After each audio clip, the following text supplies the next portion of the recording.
Maman générale Akissi faisait partie de l'ordre de l'église de Côte d'Ivoire, en abrégé ODC.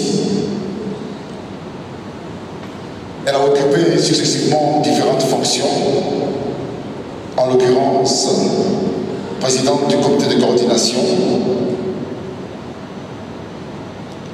ensuite présidente de la commission des femmes et de la promotion du genre, et le dernier poste, elle était la présidente en exercice du conseil de discipline de l'ODC.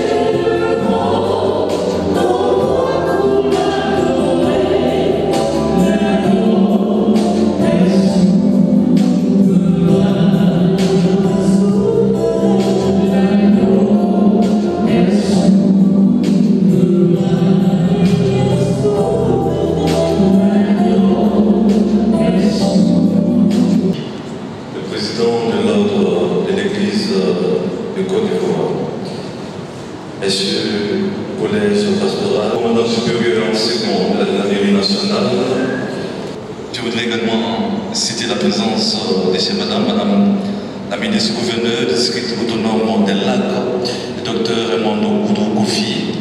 À mes connaissances, chers parents, je voudrais vous dire bonsoir. Nous te disons merci.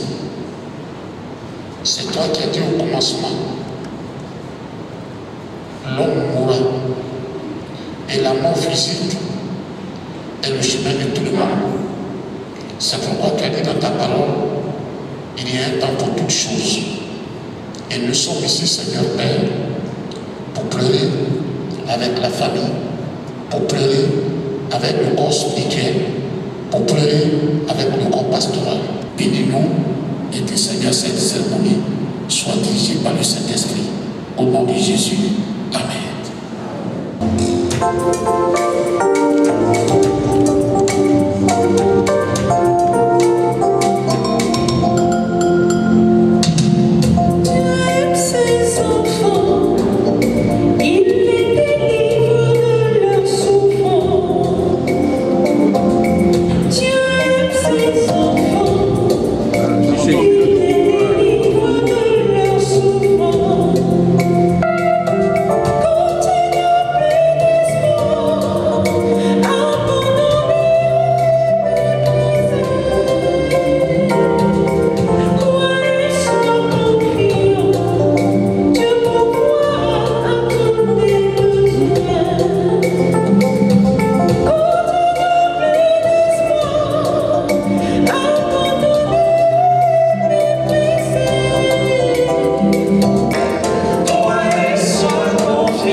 Soit sur chacun de nous tous. Je veux dire à la famille pleurée que la grâce de Dieu soit sur nous. Qu'il vous fortifie et tel qu'il l'a arraché à votre affection, Maman Générale Akissi, qu'il vous comble de sa compassion, de sa consolation, de sa miséricorde. Chers illustres invités, à vos grades qualités, en vos rangs, selon la préscience qui vous sied, que notre Seigneur soit béni, que vous soyez bénis. Nous nous retrouvons ici dans le cadre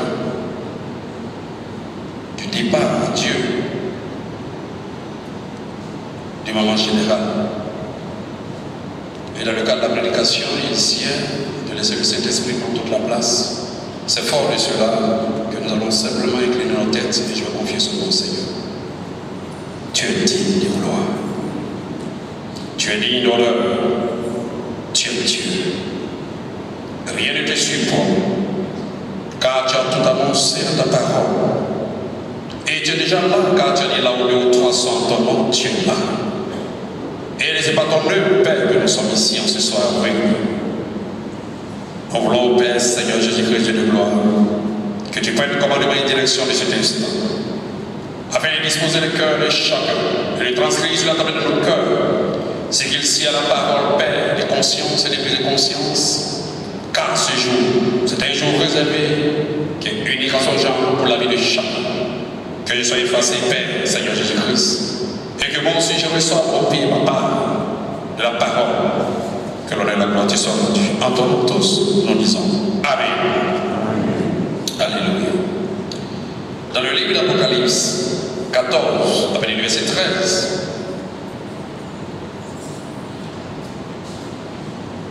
il est écrit, et j'ai entendu du ciel une voix qui disait, écris.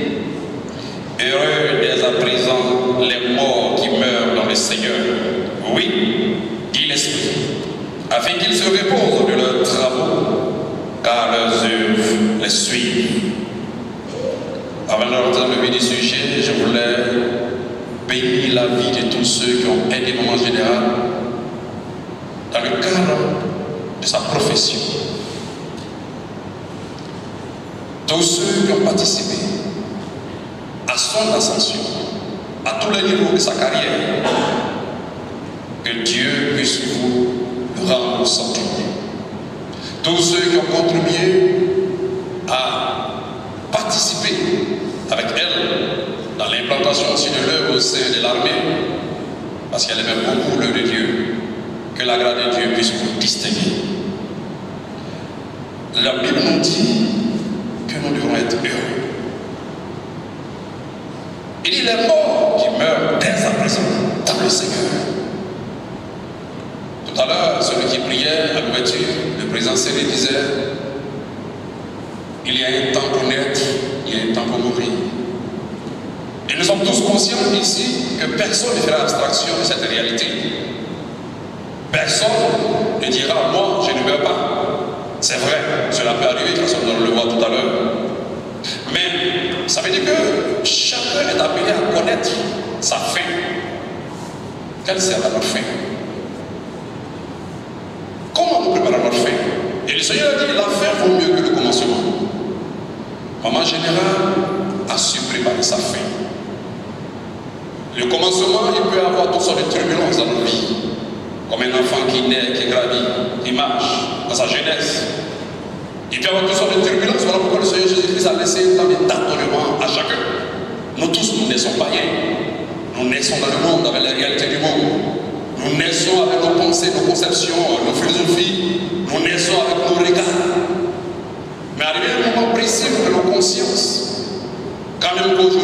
ciel, les étoiles, tout ce qui est invisible, ne permet pas à l'homme aujourd'hui de savoir ce que c'est à cause de la modernisation, à cause de tout ce qui est la science. Mais lorsque nous dormons, lorsque nous traversons des situations, et lorsque souvent nous voyons des parents qui disparaissent, nous nous disons que la bâche qui s'est baladée au fur et à mesure des funérailles, cette bâche aussi, un jour nous la portons. Personne ne voit sa bâche. Alors voilà pourquoi le Seigneur dit, heureux les morts, car la mort c'est la fin.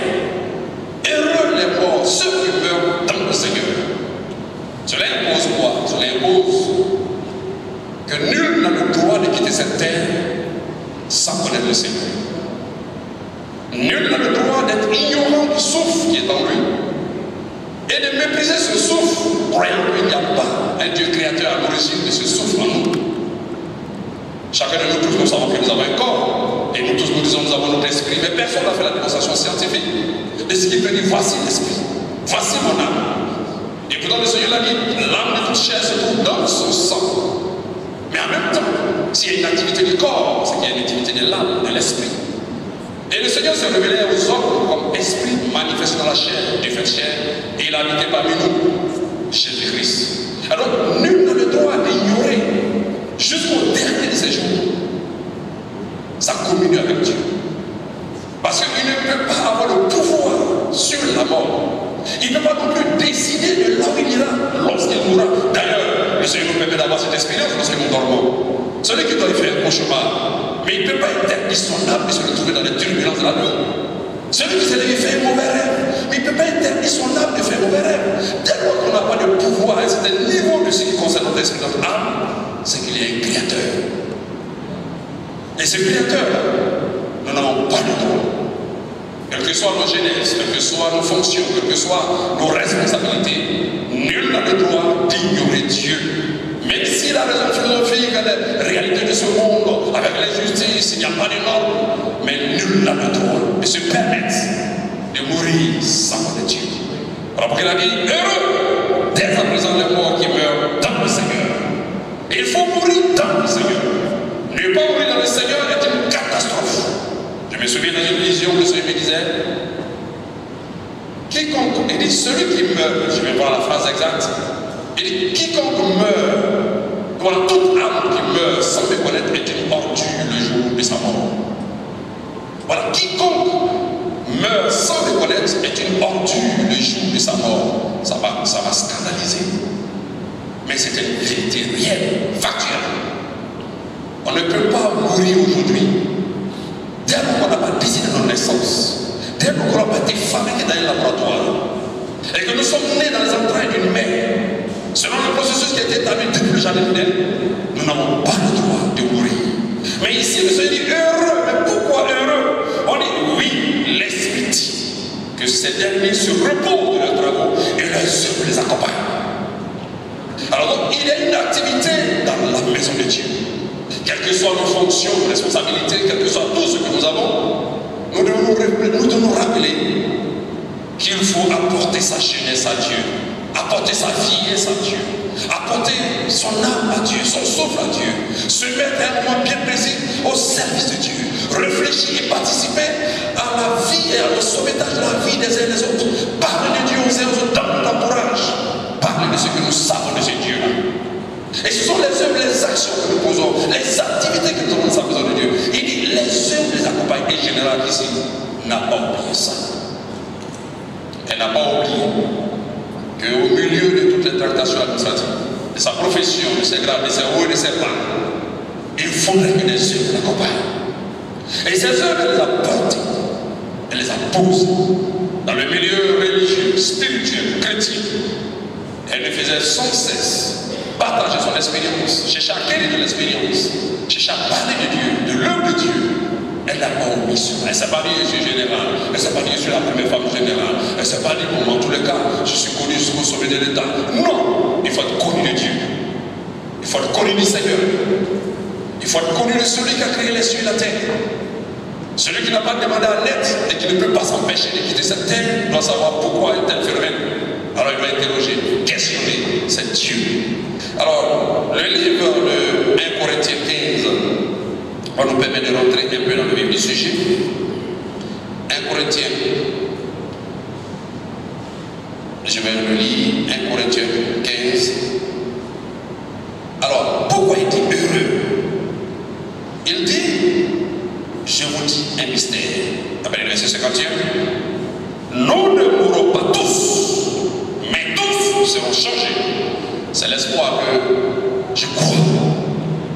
Le général ici aurait souhaité, et si elle était là, et que c'est elle qui devait donner une exhortation, je sais qu'elle allait souhaiter donner ce message-là aux uns aux autres. C'est vrai, le Seigneur nous a donné une bonne nouvelle. Il dit tous, nous ne mourrons pas, mais certains seront changés. Il y a un instant, un clin d'œil à la dernière trompette. La trompette sonnera et les morts ressusciteront incorruptibles. Et nous serons changés. Car il faut que ce corps corruptible révèle l'incorruptibilité et ce qui est mortel révèle l'immortalité. Alors le Seigneur veut dire quoi? Que la mort est gagnée.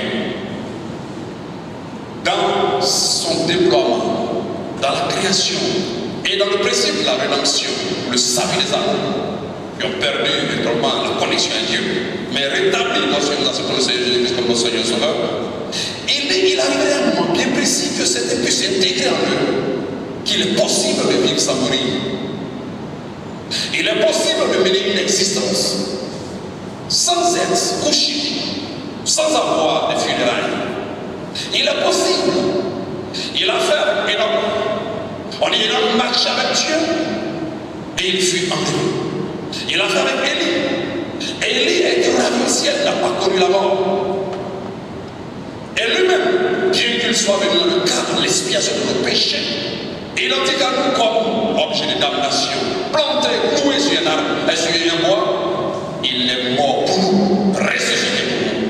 Mais il a promis à l'humanité que quiconque a cette espérance peut commencer à concevoir le principe de ce qu'il peut ne jamais mourir. Et là, ce soir, ça peut être votre cas. Si vous avez appris que nous naissons, nous grandissons et nous mourrons, le Seigneur dit c'est possible de naître, de grandir et à un moment précis de ne pas mourir. Pourquoi? Parce qu'il viendra prendre ceux qui sont agréables. C'est des challenges. C'est un challenge alors de pouvoir être dans ce lot. Ça nécessite d'avoir des œuvres véritables dans le Seigneur. Une vie totalement entière de Jésus. Une vie engagée. Non pas pour être comme un religieux ou un spiritisme. Non. La vie du Seigneur, c'est une vie réelle. Ce n'est pas une vie où on rêve dans un nuage. Mais c'est une vie normale, horizontale, normale, conforme à la verticalité spirituelle. Donc nous pouvons ne pas mourir. Vous pouvez ne pas mourir, moi je peux ne pas mourir.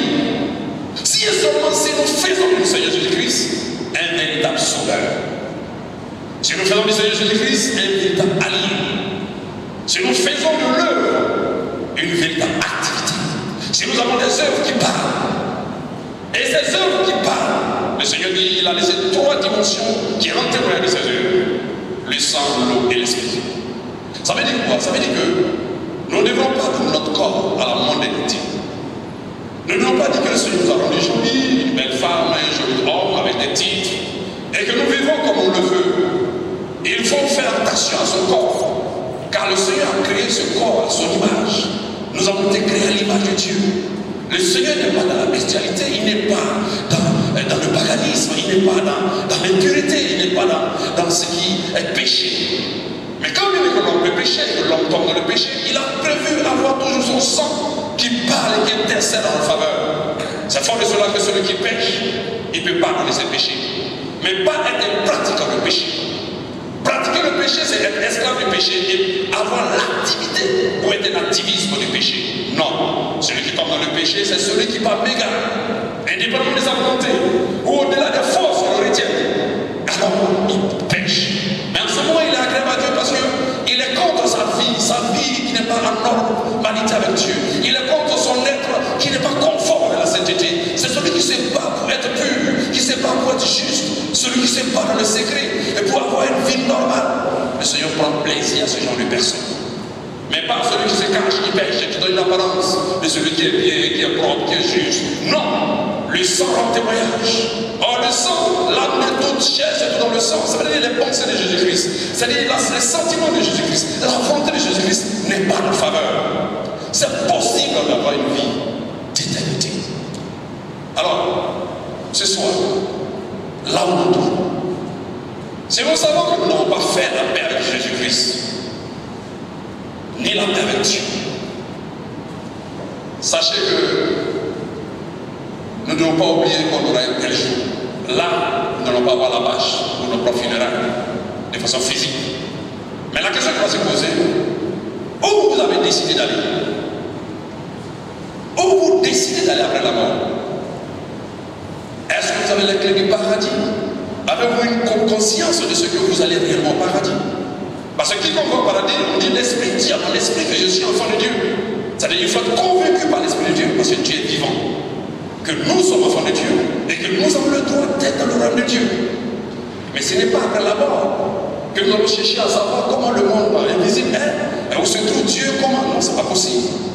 Nous devons faire la paix avec Dieu. Nous devons comprendre qu'à un certain moment bien précis, nous devons embrasser les sagesses spirituelles. Nous devons chercher à regarder dans la Bible, à regarder dans la parole, et chercher à être ce prototype voulu par le Seigneur, à l'image du Seigneur, des hommes purs, des hommes saints, des hommes ordonnés, corrects, des hommes justes, et sortir de l'injustice, même l'injustice dans le travail, l'injustice à la maison, sortir de tout ce que nous faisons de mauvais. C'est très important. Et cela se passe dans la maison, au foyer, et cela se passe au travail, dans la vie active. Nous tous, nous devons changer les connaître. Parce que ce corps corruptible, il doit être incorruptible. Et ce corps mortel doit être immortel.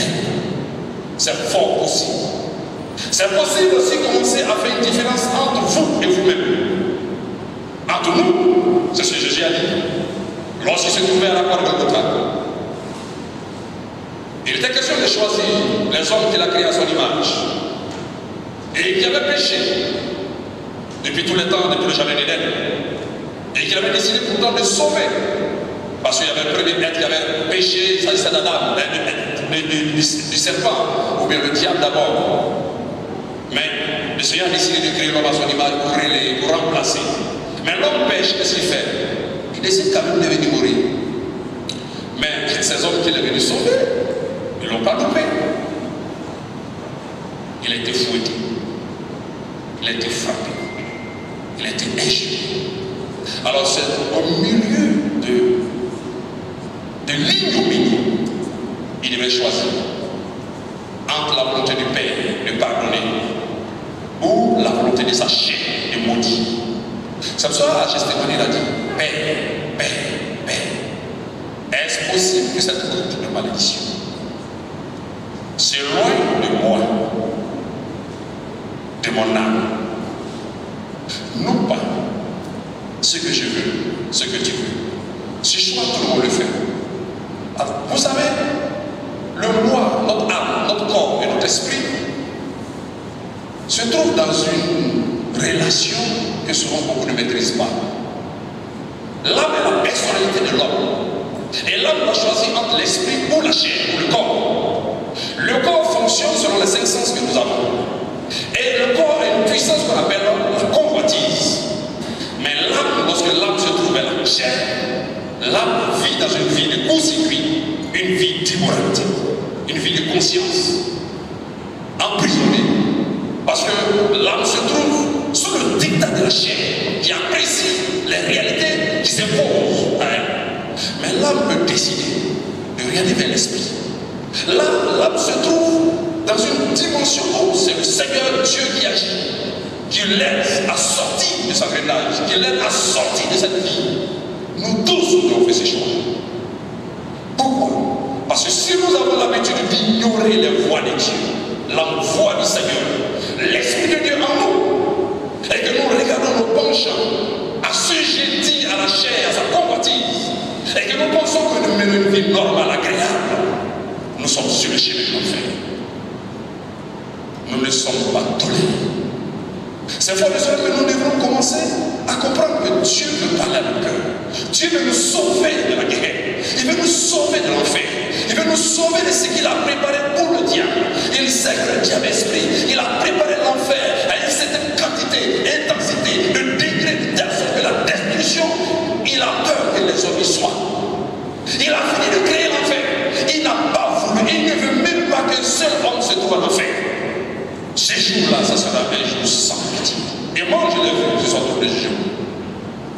J'ai vu Dieu sur son trône de jugement. Lorsqu'il me jugeait en 2000, pour une affaire où je croyais avoir raison. Il est différent de Dieu qui nous parle dans son amour. Dieu est amour, Dieu est clément, Dieu est grâce. Lorsqu'il agit comme un juge, vous n'êtes même pas certain que vous avez l'opportunité de salut. Ça me semble qu'il est terrible de voir, ou bien de tomber entre les mains de Dieu vivant. Le Seigneur veut que nous puissions emprunter les voies que Maman Générale a ici en place. Elle s'est attachée au Seigneur. Elle n'a pas voulu rencontrer le Seigneur le jour du jugement. Car on nous juge lorsqu'on est conscient ou inconscient. Mais on nous juge lorsque nous devons aller en enfer. Pour tous ceux qui ne sont pas jugés, se jugent maintenant. Juge les actes, juge les actions, juge les vies. Ceux qui ont l'habitude de frapper les femmes doivent se juger. Les femmes qui insultent leurs maris doivent se juger. Ceux qui insultent les enfants doivent se juger. Ceux qui utilisent la profession pour faire du mal doivent se juger. Tout le monde doit juger son cœur. Car toutes les actions que nous menons sont inscrites dans un livre de vie. Tout ce que nous posons comme acte est recensé au pays fait, comme les cheveux sont comptés. Ce soir, ce n'est pas par hasard que nous sommes ici. Et si vous êtes là, c'est que le Seigneur a décidé que vous soyez là. Et le Seigneur approuve ceux qui marchent selon sa voie. Mais le Seigneur désapprouve ceux qui ne marchent pas selon sa voie. Il sera terrible le jour du jugement. Il sera sans pitié. C'est fort de cela. L'occasion de ce funérail avec Maman Générale est l'occasion de saisir le Seigneur. De saisir le Seigneur Jésus-Christ. Il est l'unique qui est mort pour nous, pour nos péchés. Il est l'unique dont le sang cause le propitiatoire pour intercéder en notre faveur. Il est celui, quel que soit le crime que nous avons posé, quels que soient les actes que nous avons posés, il est l'unique qui peut nous affranchir. Il est l'unique qui peut nous délivrer. Et toi qui souffres d'une maladie quelconque, regarde le Seigneur. Toi qui te sens méprisé, regarde le Seigneur. Toi qui as le cœur de vengeance, abandonne ta vengeance, regarde le Seigneur. Toi qui traverses des situations incongrues, inimaginables, inacceptables, regarde le Seigneur. Apprends à pardonner, apprends à laisser, apprends à confier tout au Seigneur, apprends à supporter. Tu verras pour toi, lui, la lumière du jour, lui, le bonheur et la consolation. Tu verras comment le Seigneur se révéla à toi, et le Seigneur saura te distinguer parmi les siens. Chers Église amistée, chers membres de la famille, que la grâce de Dieu soit sur vous. Que le Seigneur se souvienne de chacun de nous tous. Le monde passe, le Seigneur parle et sa trompette sonne. Inscrivons-nous tous sur le nouveau registre du Seigneur, de croire que nous pouvons ne pas mourir. Et surtout à la maréchaussée, surtout aux hommes en armes, l'Éternel Dieu des armées. Vous qui êtes toujours au front, là entre la vie et la mort, vous pouvez avoir cette conscience que vous pouvez ne pas mourir. Vous devez vous approprier une telle pensée spirituelle, une telle dimension spirituelle, que vous pouvez ne pas mourir. Et cela passe par une vie en accord, en harmonie, en règle, une vie véritablement verticale. Mais si vous ignorez une telle réalité, ça ne sert pas bon. Que la grâce de Dieu soit sur nous, que sa miséricorde nous bénisse. Je vous remercie. Merci à vous, prophète Abdelé, je rappelle, est le président de l'ordre de l'église de Côte d'Ivoire. Merci.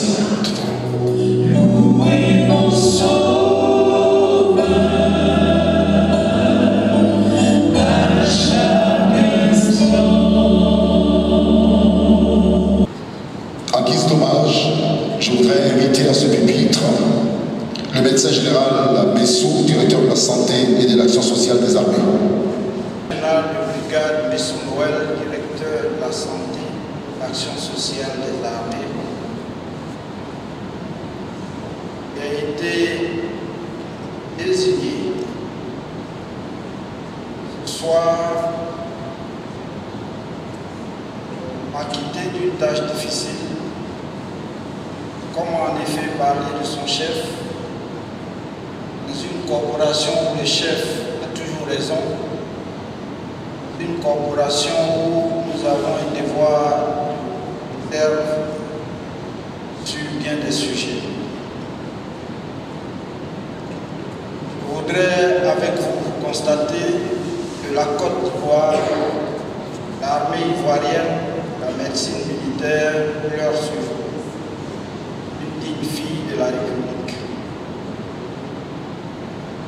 La lecture du curriculum vitae de celle que nous payons cette nuit nous édifie sur les multiples facettes de sa personnalité. Aussi, nous avons regardé dans le rétroviseur et nous nous sommes rendus compte qu'à tous les postes où elle est passée, contrairement à ses prédécesseurs, ses collègues mâles, qui avaient des bureaux austères, le général Akissi avait un bureau tout bien, un bureau fleuri, un bureau où il faisait bon être à cause de toutes ces senteurs qui émanaient de l'arrangement et la décoration de ces lieux. Aussi, nous avons voulu axer notre intervention sur la femme. Et à ce niveau, nous nous sommes rendus compte qu'elle fut une femme d'action, une femme tournée vers la femme, une pionnière et une femme de foi. Madame la ministre gouverneur, ici les lacs, messieurs les généraux des forces armées de défense, mesdames et messieurs les officiers supérieurs de l'armée, distinguées personnalités, distingués guides religieux, mesdames et messieurs, tous en vos rangs, grades et qualités, depuis le jeudi 29 septembre,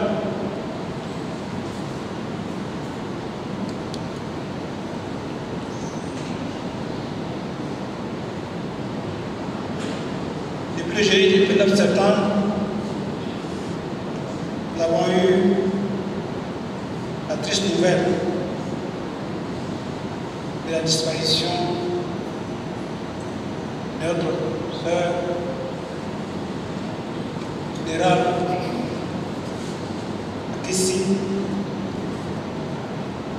nous a été arrachée à notre affection. C'était une nouvelle triste qui a marqué toute la famille des forces armées, de la famille biologique.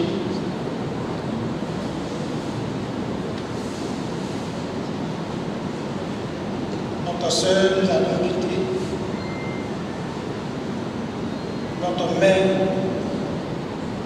notre général, notre fierté nationale. Et tous nous allons prier ensemble.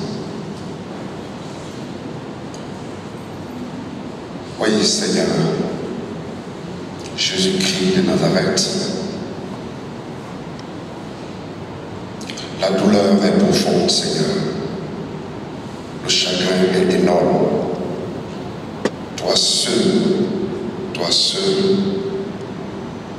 peux aider la famille biologique de ta servante qui nous a dévancés dans ta gloire et aussi la famille spirituelle que nous sommes et tous ceux qui l'ont connu et qui l'ont aimé. Seigneur, nous te prions de nous aider. Seigneur, de nous aider à supporter cette douleur, d'aider, Seigneur, ces enfants. Fortifie-les, Seigneur. Fortifie chacun d'entre nous. Au nom précieux de Jésus-Christ de Nazareth, notre Sauveur et Rédempteur, que je prie. Amen. Veuillez vous asseoir. asseoir s'il vous plaît.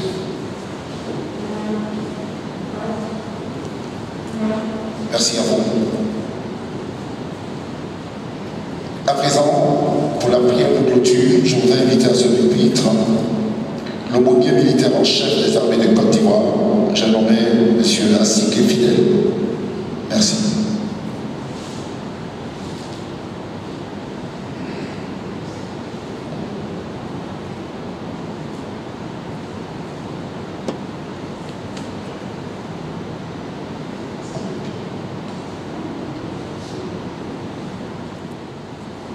Grande famille pour le peuple de Saint-Gremont, ici solidaire, te dit, au nom de tous, tu as donné, tu as repris, que ton nom soit béni. Seigneur, une chose est sûre, nous voulons que tes anges et tes archanges célestes, ton armée céleste, prennent le contrôle de toutes choses, pour que tout ce qui ne te confesse pas, tout ce qui serait fait dans le noir, toutes les flèches et les fléchettes qui vont sortir dans l'air, nous voulons que cette armée céleste prenne le contrôle de toutes choses et brise ce qui ne te confesse pas. Dans le